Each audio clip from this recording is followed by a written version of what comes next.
Vietnam, desde Buenos Aires. Nunca lo hice tan largo, ¿viste? Yo me la banco. Si no me lo bajaba, seguía. Buenas mañanas de viernes. Hoy 14 de abril, día en el que estamos cumpliendo nuestros primeros 100 programas del Noticero, ¿sí? 100 ediciones, 100 mañanas de viernes para compartir la información de Argentina y el mundo con un montón de especialistas referentes en un montón de temas. Es una mañana de celebración para nosotros, para quienes hacemos el Noti.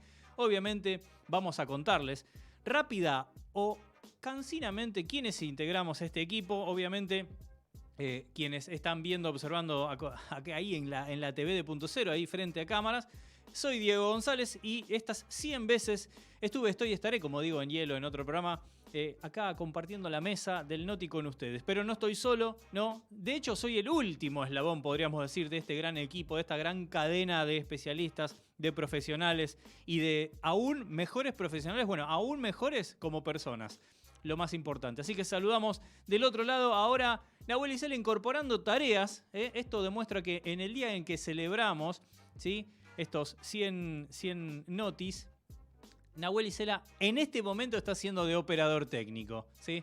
Justamente, bueno, Juli necesita hacer un registro, uno de esos trámites burocráticos, bueno, así que en un rato lo tendremos acá con nosotros. Mientras tanto está Nahuel Isela, que es el productor general del Noti. Obviamente el responsable de que todo salga bien, por ende el que hace que todo salga bien semana a semana.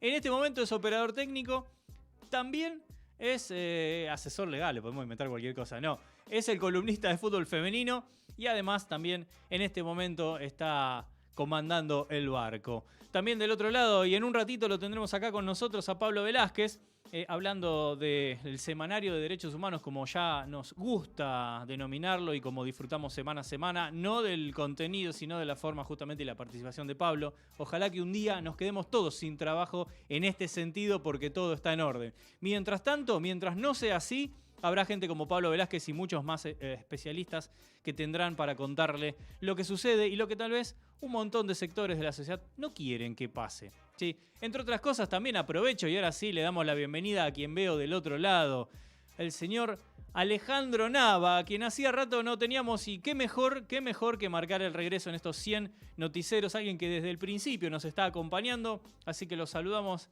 Ale, querido, hoy no, el fondo ese hoy me despista porque lo veo muy real.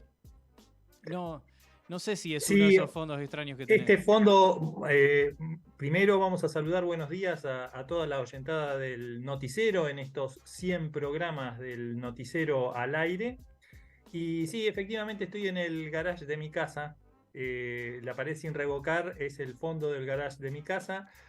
Suena muy real si no fuera falsa. Bueno, entonces todavía no tengo la certeza de qué estamos hablando. Es muy Bien. bueno, o sea, sí es de mentira, es muy real. Estamos sí.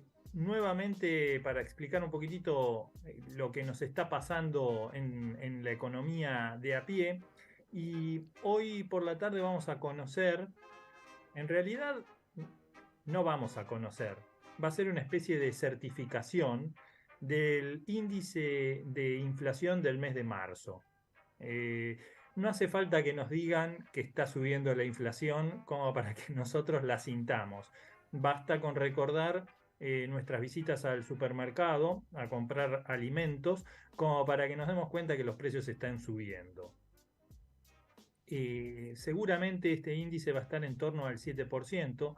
El gobierno, el ministro de Economía, Massa, había pronosticado que para el mes de marzo la inflación iba a estar en torno al 3,5, 4%, como para redondear una pauta de inflación para el año 2023 del 60%, y la realidad es que el número que va a salir del INDEC en el día de hoy va a estar en torno al 7%, o sea, será prácticamente el doble, lo cual Sí, de hecho, significa que... Ale, perdón que te interrumpa, pero recuerdo que incluso, no sé si la vocera Gabriela Cerruti o el propio Massa, por parte del gobierno, habían dicho este verano que todo aquel número que supere mensualmente el 6% podía ser algo como que no se estaban haciendo las cosas bien. Sí, efectivamente, lo que iba a denotar es que hay algo que no se está haciendo bien. Y la realidad es que hay algo que no se está haciendo bien. tal vez no sea culpa del gobierno en sí, pero sin lugar a dudas el gobierno tiene que ver con esto porque su pauta o su expectativa era de tener una inflación en torno al 3% para el mes de marzo y la realidad le está dando una bofetada terrible porque está duplicando el índice de inflación. Y lo más grave no es que el índice de inflación esté en torno al 7%, sino que los rubros que están pegando más fuerte en este índice de inflación del 7% son los referidos a alimentos y bebidas, que están por encima del crecimiento medio del índice de precios, es decir, están por encima del 7%. Creo que el Estado y el gobierno en general no están tomando las medidas correctas, no están haciendo valer la autoridad que, digamos, por medio de la Constitución se les ha conferido para eh, administrar los destinos de este país y que están viéndose sobrepasados por una realidad que es muy cruel. Por un lado, tenemos digamos, la auditoría del Fondo Monetario Internacional. Massa no deja de viajar al menos una vez al mes a Washington a entrevistarse con los responsables del Fondo Monetario Internacional, con Kristalina Georgieva y con el grupo de economistas que tienen a su cargo los destinos de la República Argentina, y en cada visita, digamos, hay nuevos condicionamientos al gobierno que tienen que ver con aumento de tarifas, con restricciones en cuanto a la tasa de interés, con restricciones en cuanto al gasto que puede realizar el gobierno, que recordemos, no se refiere a gastos, sino más bien a, digamos, egresos. Tiene que ver, o sea, del inglés se deriva que la G de government es por gasto, pero en realidad son inversiones en salud pública, en educación, en previsión social. Esto quiere decir básicamente los hospitales, los colegios y los jubilados. Y en todos esos rubros, el Fondo Monetario Internacional impone condiciones de restricción y de achicamiento, es decir, que el flujo de dinero para atender a esas, digamos, inversiones del gobierno o a esas premisas que tiene el gobierno que atender no sean lo suficientemente abarcativas del total de la necesidad. Entonces alguien tiene que quedar afuera. Y por otro lado, es cierto que lo que no se preveía cuando se habló de un índice de inflación del 3,5% o 4% para el mes de marzo, es la sequía que sufrió el país en el verano y que afectó sin lugar a dudas a la cosecha, haciendo que se perdieran casi 20.000 millones de dólares que no van a ingresar al país. Recordemos, nuestro país es un exportador de productos agropecuarios, básicamente de granos, y la sequía afectó fuertemente los granos, afectó fuertemente a la hacienda, y esto, sin lugar a dudas, es una pérdida para el país en cuanto a divisas, con lo cual también allí encontramos algunas de las razones o explicaciones de este índice de inflación del 7%, que sin lugar a dudas es un fracaso en la política de contención de los precios. Sí, si querés volver a reiterar el importe por el cual no ingresan esos 20.000 millones de dólares, dijiste, al país, también eso repercute cuando uno habla o se va fijando en las noticias, en el clima y demás, y habla de la sequía. Bueno, nos repercute absolutamente a todos los ciudadanos y ciudadanas del país, porque justamente la economía a veces sostiene, y se sostiene también medio ahí con alfileres en base a la deuda que hay que pagar. Bueno, eso es dinero que no habrá para pagar deuda ni tampoco para hacer inversión. Para mí, mal denominado, pero bien lo explicaste, lo que es gasto público también. Es el dinero que tiene el país, el gobierno, el Estado, para satisfacer diferentes necesidades. Sí, son 20.000 millones. Las estimaciones en realidad son aproximadas. Se van a conocer al final del año 2023 efectivamente cuánto ha sido lo que afectó la sequía, pero las estimaciones más optimistas hablan de entre 13.000 y 15.000 millones y las más pesimistas de 20.000 millones de dólares. 20.000 millones de dólares que son muy necesarios porque recordemos en lo que se refiere a servicios de deuda, es decir, aquello que la Argentina le debe pagar en concepto de intereses y cancelación de capital a nuestros acreedores externos, la Argentina tiene alrededor de 5.000 millones de dólares que pagar por año o para este año 2023, con lo cual que te falten 20.000 millones es 4 veces lo que tenés que pagarle a los acreedores externos. Y es mucho dinero que sin lugar a dudas va a tener que surgir de la economía en la reasignación de gastos que van a tener que, sin lugar a dudas, ver dónde se achica. Y no olvidemos este año es un año muy especial.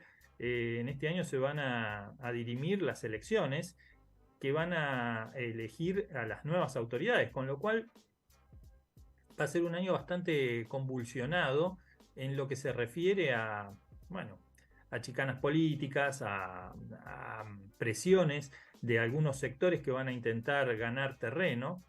Y sin lugar a dudas es un gran desafío, más que desafío, digamos, es una lucha ciclópea. No quiero estar en los zapatos de Sergio Massa para contener todas estas cuestiones. Por otro lado, también se conoció en estos días un informe acerca de la distribución del ingreso en el país para el periodo 2022.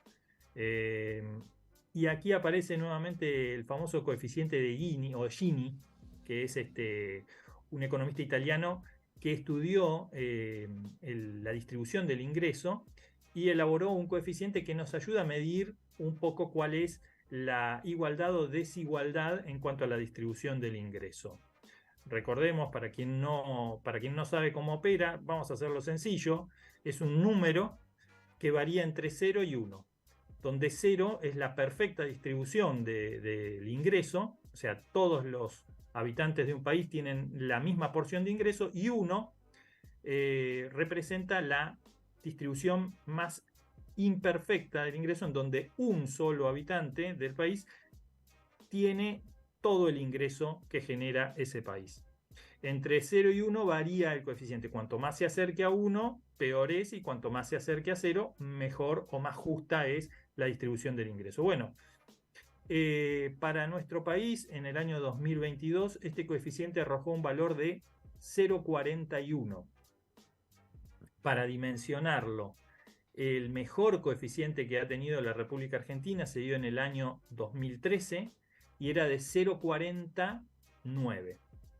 Y el peor que hemos tenido en estos últimos 5 años se dio en el año 2019 con un coeficiente de 0,425. Por lo tanto, estamos en una senda descendente del peor momento del 2019, pero sin lugar a dudas todavía muy lejos de lo que fue una distribución la más justa que se recibió en los últimos 10 años, en 2013, de 0,49. Hay aquí muchísimo para cortar, muchísima tela para cortar, sí, pero sin lugar a dudas, ahí radica también una de las grandes, de los grandes problemas de la economía, la distribución más equitativa del ingreso, y en donde el Estado debe intervenir para garantizar que no haya unos pocos vivos que se quedan con todo lo que se produce. Sobre todo en momentos en los que lo que se produce es poco, por los motivos que hemos hablado, ¿no? La sequía, las restricciones del mundo, y donde lo que se administra es escasez. Tal cual. Ale, no nos queda demasiado tiempo. Algo que te voy a dejar la inquietud a modo de reflexión, y por ahí lo podemos charlar incluso en la próxima oportunidad. Primero y antes que nada, antes de despedirte, Estoy muy contento de tu regreso porque necesitábamos justamente, la economía no se detiene, no es que todo quedó en orden y como decir, bueno, a ver, no hay que conocer qué está pasando, todo lo contrario. Así que la participación de Alejandro Nava es más que satisfactoria acá en el Noti y obviamente qué mejor que marcar al regreso en el programa número 100. Lo que te dejo a modo de reflexión es, dijiste, año electoral, lo sabemos todos, ya las campañas de alguna u otra forma comenzaron. Ahora, con la importancia y la relevancia de la economía en nuestro país, ¿no resulta un tanto extraño que no se presente ningún tipo de idea previa económicamente hablando o incluso candidaturas a los potenciales ministros de Economía de cara a estas elecciones nacionales que van a ser presidenciales justamente este año? Sí, la realidad es que de economía no se habla, justamente porque las medidas que debería tomar el nuevo gobierno que asuma, sea del signo político que sea, son sin lugar a dudas poco satisfactorias para el electorado. El electorado está esperando digamos, un alivio en lo que se refiere a su bolsillo y con todas estas cuestiones que hemos hablado, falta de dólares, contexto internacional desfavorable para la comercialización de nuestros productos, el futuro de la obtención de dólares es muy difícil y las medidas que hay que tomar van a tener que ser más bien restrictivas y poco agradables. Entonces, no se habla del tema económico, se habla de dinamitar o de cortar o de pasar la motosierra.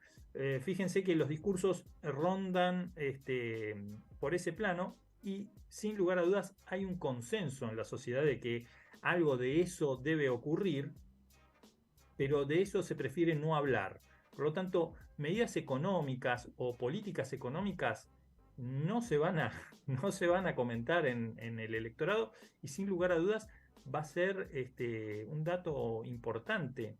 Digamos, va a ser un tema que el próximo gobierno va a tener que afrontar porque la situación actual no da para mucho más, no da para maquillaje. Es necesario realizar profundas reformas, por lo menos en los mecanismos de producción de los dólares que necesitamos para afrontar la deuda que debemos pagar. Muy bien.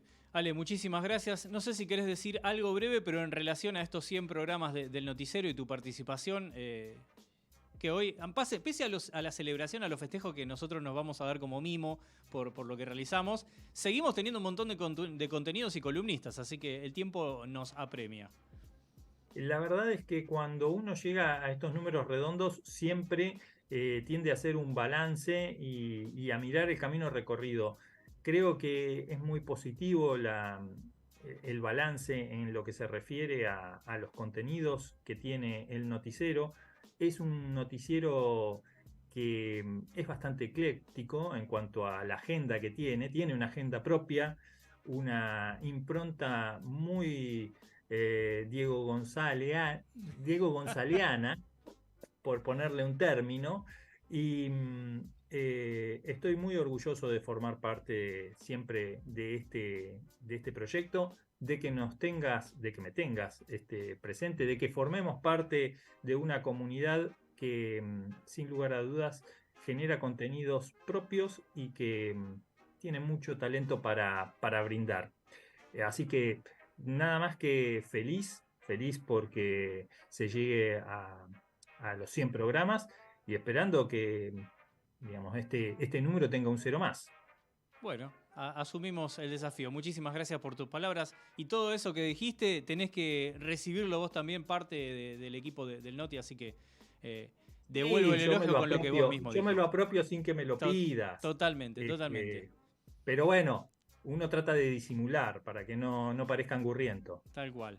Bueno, y como dijo Fito Páez, no confío en ningún ismo, así que ese Diego Gonzálezismo por ahí no sé si es tan bueno, con lo bueno y lo malo que conlleva. En fin, bueno, saludamos a Alejandro Nava y le damos la bienvenida nuevamente en este feliz regreso al Noti. Nosotros tenemos mucho contenido y seguimos adelante en el Noti. Ahora vamos a contar con la palabra también de otro de nuestros especialistas, de José Tripodero, para hablar de la actualidad del básquet, porque ahora sí entramos en una instancia definitoria Así como estuvimos hablando durante todo el año de la temporada regular de la NBA, estuvimos hablando de quiénes podían clasificar y en base a qué nivel de juego, cuáles eran posibles MVP, mejores, los jugadores más valiosos justamente, un montón de cosas que ahora es como que empieza otro torneo, ¿sí? Ahora empieza la segunda etapa que son los playoffs, ahora es un mano a mano, es al mejor de determinada cantidad de partidos y primero tenemos los play-in, así que no sé si está del otro lado José, aunque sea lo escuchamos, a ver si está conectado. José, dame señales de vida si estás ahí online. No lo tenemos a José Tripodero. Bueno, aguardamos un segundo. Bueno, lo que tengo de todas formas para anticipar a medida que se conecte, seguramente nos hable y nos dé su palabra, es que, como decía recién, se terminó la temporada regular. Es decir, la división en dos conferencias, ¿sí? Conferencia este y oeste del mejor básquet del mundo, de la NBA, se dividieron ambos, ¿sí? Y clasificaban los mejores. Los mejores en su momento eran 8 y directamente pasaban a la instancia de playoff. Ahora, con este sistema de play-in que fuimos contando semana a semana con José Tripodero, hay como una especie del séptimo al décimo, ¿sí? Donde hay un partido, el que gana de ese séptimo directamente se metería en zona de playoff, el que pierde enfrentará al ganador del noveno y décimo. De ese partido sale el último de los clasificados a la fase de eliminatoria, a los playoffs, que enfrentará al primero justamente de la conferencia, por lo cual se acrecientan las posibilidades de tratar de llegar ahí a una instancia de pelea de anillo, por lo menos campeón de conferencia. Justamente en una de las conferencias, a lo largo de toda la temporada regular, lo que tuvimos fue a un Milwaukee Bucks y Boston Celtics como grandes candidatos, incluso no solo a ganar la conferencia, sino tal vez apoderarse del anillo de la NBA. Por el otro lado, grandes sorpresas. Por el lado del oeste, grandes sorpresas porque no sabemos quién podía ser el gran candidato. De hecho, cuando iniciamos la temporada, a lo largo en lo suceder de los partidos, veíamos como que parecía una tabla de posiciones inclinada. Ahí ya lo tenemos a José. Ya hice toda la intro de cómo se fueron dando las conferencias, José. Así que cuando quieras, avanzamos directamente ya en el inicio de lo que van a ser los playoffs, con la disputa también todavía y finalizando los play-in.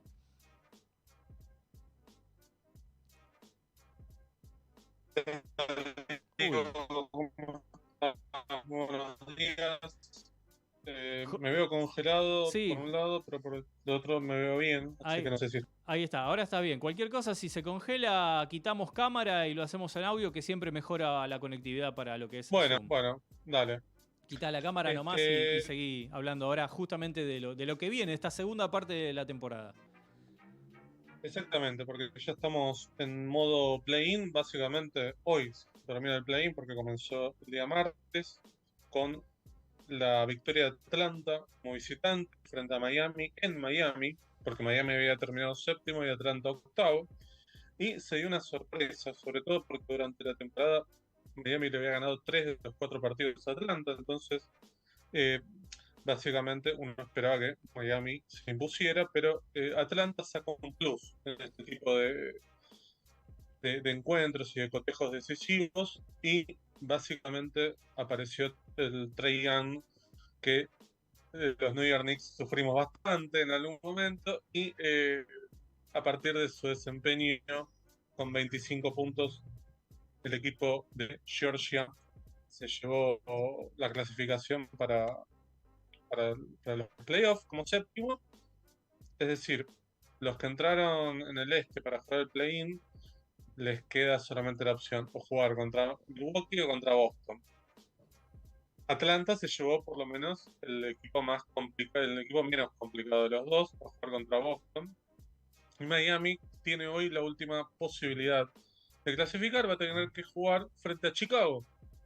Chicago, que también ganó de visitante, le ganó a Toronto en un partido increíble porque Toronto llegó a ganar por 27, Chicago lo dio vuelta, y no sé si tuviste la oportunidad de ver los últimos minutos. Ganaba por 3 Chicago, y Pascal Siakam hace este intento que es muy común en los últimos años en la NBA, que es forzar una falta y hacer de cuenta que estaba por tirar un triple. Y no estaba por tirar un triple. Y los árbitros compraron y eso, le dieron 3 tiros. Después Pascal Siakam se encargó de fallar 2 de esos 3 intentos. Y básicamente por ese feature, podemos decir, Toronto se quedó afuera porque solamente el 50% de los tiros libres metió y Chicago se llevó a la victoria. Es el primer equipo en esta muy breve historia que tienen los play-in en clasificar como décimo y ganar un partido. Así que, si bien la semana pasada podemos hablar, che, Miami tiene como la ventaja, porque de última si pierde tiene una chance más, estamos en este escenario, pero Miami viene de capa caída, Chicago viene en alza, entonces yo creo que eh, me parece que el que tiene la mayor ventaja es Chicago hoy, no Miami. Miami está con mucha presión porque es el segundo partido que tiene como local para tratar de clasificar a playoff. Y Chicago no tiene nada para perder. Clasificó último, décimo. Está de chapa acá. Así que para mí va a ser un muy lindo partido para ver que se va a disputar hoy en Miami entre Chicago y el equipo local, el Heat. Pero hablemos un poco del oeste también, ¿no? Porque el oeste también existe. Y está el agite. Exactamente. La dejé ahí servida, estaba esperando que completaras. Muy bien. En el oeste tuvimos la muy buena victoria de Los Ángeles Lakers en un partido no menos agónico que el de Chicago y Toronto. Le ganó 108-102 a Minnesota en tiempo extra. Un gran desempeño de LeBron James. Acá es donde empezamos a ver cómo asoman los grandes jugadores, los jugadores que tienen mucha experiencia cuando de verdad se juega un partido decisivo, que es esto que dicen mucho en la NBA con leyendas de win or go home, ¿no? Ganado o andate a tu casa. Y LeBron James con 39 años fue la figura total, 30 puntos, 10 rebotes, 6 asistencias. Gran trabajo del veterano de 39 años, pero que está jugando como si fuera un jugador maduro nada más. Sí, algo así para que, perdón, muy José, buena clasificación. algo para agregar cuando se nombra a LeBron James, para quienes desconozcan del mundo de la NBA y del baloncesto. Estamos hablando de uno de los mejores jugadores de la historia del deporte, ¿eh? No es un dato menor a la hora de mencionar que podemos ver hoy los últimos años, temporadas, partidos de uno de los nombres que quedan en la historia, en el top 5, sin lugar a dudas, de los mejores jugadores de la historia. Es que esta temporada LeBron James se convirtió en el máximo goleador de la historia. Superó a Kareem Abdul-Jabbar. Pensemos, Kareem Abdul-Jabbar dejó de jugar al básquet hace, no sé, 30 años más o menos. Y en 30 años nadie lo pudo superar. Entonces, estamos en presencia de un jugador que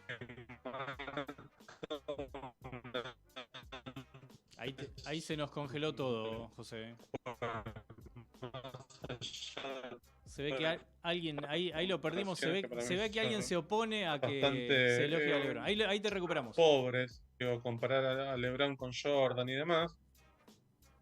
¿Estoy saliendo por audio por lo menos? Sí, ahora te escuchamos. Recién el elogio, alguien desde el espacio lo bloqueó. En el programa número 100. Está bien, te escuchamos, José, ahora sí. Hola. Bueno, no, quería completarte. LeBron James es un jugador que marca y que bueno, todavía tiene mucho para dar. Y bueno, Los Ángeles Lakers clasificó como séptimo, se va a enfrentar a Memphis, una serie muy complicada para los Lakers. Los Lakers es una banda, ¿no?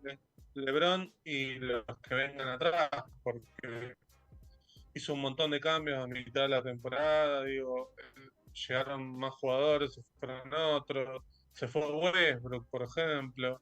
La verdad es que no le veo un futuro muy largo al Lakers, pero yo no creo que Memphis esté muy contento de enfrentarse a LeBron. Dar el play-in del oeste, perdón. Victoria de Oklahoma sobre Pelicans. Decepción para mí la temporada de Pelicans, más allá de que llegó al play-in, pero llegó a estar segundo, ¿sí? Es cierto que la pérdida de su jugador estrella, que es Zion Williamson a mitad de temporada, tuvo que ver mucho con la merma del desempeño del equipo, pero de todos modos es bastante decepcionante lo de Pelicans. Así que bueno, Oklahoma se va a enfrentar a Minnesota en el día de hoy, en segundo turno, después del partido de Miami y Chicago. Ahí ya directamente vamos a tener todas las series definidas de que van a jugar. Van a empezar ya el día sábado. ¿sí? El día sábado a primera hora van a jugar Cleveland Cavaliers frente a los New York Knicks. Una serie abierta, diría yo, porque creo que está para cualquiera. Durante la temporada los Knicks ganaron 3 de los 4 partidos, eso no quiere decir absolutamente nada en este tipo de series tan calientes, así que veremos qué es lo que sucede. Vamos a tener también la serie perdón, vamos a tener la serie ya de Denver, que se va a enfrentar al que gane hoy de Oklahoma con Minnesota, la serie de Phoenix con Clippers. Va a ser muy caliente esa serie porque vamos a tener a Durant versus Westbrook, ¿no? Nuevamente ese pleito que tanto deja como para pensar en esta disputa que tienen estos dos jugadores después de que salieron de Oklahoma, ¿no? Un Así que cruce bueno, dentro del tenemos cruce. el fin de semana y bueno, veremos cómo le va a Miami hoy. Yo creo que igual es un partido abierto. Puede pasar cualquier cosa. Bueno, Bueno, José, te estamos perdiendo permanentemente, así que lo que queremos aprovechar, no sé si querés decir algo, llegamos a disfrutarte, pero en relación a estos 100 noticieros, rápidamente, para irnos al primer corte. Sí, no los quiero demorar mucho, simplemente agradecerte a vos y a todo el equipo de darme la oportunidad de estar aquí durante la temporada de la NBA para hablar un poquito de básquet, que es algo que me gusta mucho. Y bueno, por supuesto la calidad del noticiero parece que está demostrada viernes tras viernes, con tu conducción y con todo el equipo que esté ahí atrás, haciendo el aguante y con los diferentes columnistas también. Así que esperemos estar festejando dentro de poco otros 100 programas más. Muy bien, asumimos Y entonces. Nos vemos el domingo, por supuesto. Por supuesto, este domingo luego contaremos en detalle, pero habrá especial también y el Noti y los demás programas de la radio van a seguir festejando. Gracias, José, y todo lo que dijiste, recibilo porque sos parte de este equipo. Y el último eslabón, como digo, la voz, la cara, por ahí puedo ser yo, pero el resto del equipo son los que de verdad hacen el Noti y la calidad de los contenidos. Así que muchas veces uno se lleva el crédito por ser la cara visible o la voz o quien lidera el proyecto, pero del otro lado hay gente que trabaja muchísimo y son de verdad quienes hacen posible el Noti con los contenidos como por ejemplo el de José Tripodero, a quien le mandamos un abrazo. Un poquito ahí de problemitas de conectividad. Nada que no haya pasado en estos 100 programas. Alguien tenía que asumir y decir, ¿qué se puede resumir en 100 programas? Y a veces es un poquito ahí de conectividad. Así que le agradecemos a José Tripodero y toda la actualidad del mejor básquet del mundo, como hacemos semana a semana acá en el Noti. Y nosotros nos vamos ya porque nos pasamos. Bueno, algo también de lo que siempre se hace en 100 programas, que es no respetar el tiempo porque me paso. Sí, ya me miran a algo diciendo, y sí, sos un salame. Eso es lo que me dice él a mí, no lo que yo le digo a él. Nosotros ahora nos vamos a ir al primer flash informativo de la mañana con lo que hay que saber en esta mañana, en este día viernes, ¿sí? Una canción y en el medio algún saludito por estas 100 emisiones del Noticero, que recién acaba de comenzar. Hasta la 1, acá en Punto Cero.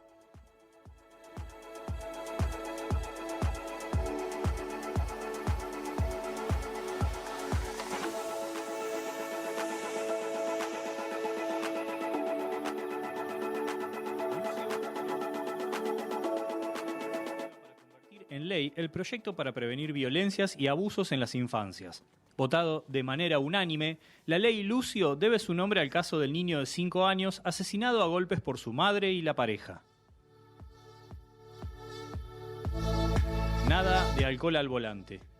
El Senado aprobó con 48 votos a favor y 9 en contra el proyecto para convertir en ley el alcohol cero al conducir vehículos. De esta manera, pasa de 7 a todas las provincias del país la tolerancia cero para el consumo de alcohol. 2 horas sin subte. Este viernes a las 13 horas se liberan molinetes y de 14 a 16 no habrá servicio de subterráneos en Buenos Aires de las líneas A y H. El reclamo es por 2 francos semanales para reducir la exposición al asbesto. Agua en Buenos Aires. El Ministerio de Salud de la provincia de Buenos Aires envió un proyecto aprobado por la legislatura para proveer agua de forma gratuita en bares y locales bailables. El objetivo es mitigar la intoxicación alcohólica y considerar el acceso al agua como un derecho. Paisajes del Cuarto. El Ministerio de Turismo anunció la cuarta edición del programa de incentivos a la preventa de servicios turísticos nacionales, más conocido como Previaje. Con más de 6 millones de personas movilizadas previamente con el plan, esta edición es hasta mitad de año. Millonario y puntero. River Plate goleó 3-0 a Gimnasia Esgrima La Plata y sigue al frente de la Liga Profesional de Fútbol a 4 puntos de San Lorenzo, que venció 1-0 a Boca Juniors. Ricardo Zielinski asume como entrenador de Independiente, que se encuentra acéfalo y en crisis. Buenos días. Este mensaje para felicitarlos. Felicidades por estos 100 primeros programas para todo el equipo del noticiero. Soy Gustavo de Hielo. Fuerte abrazo para todos.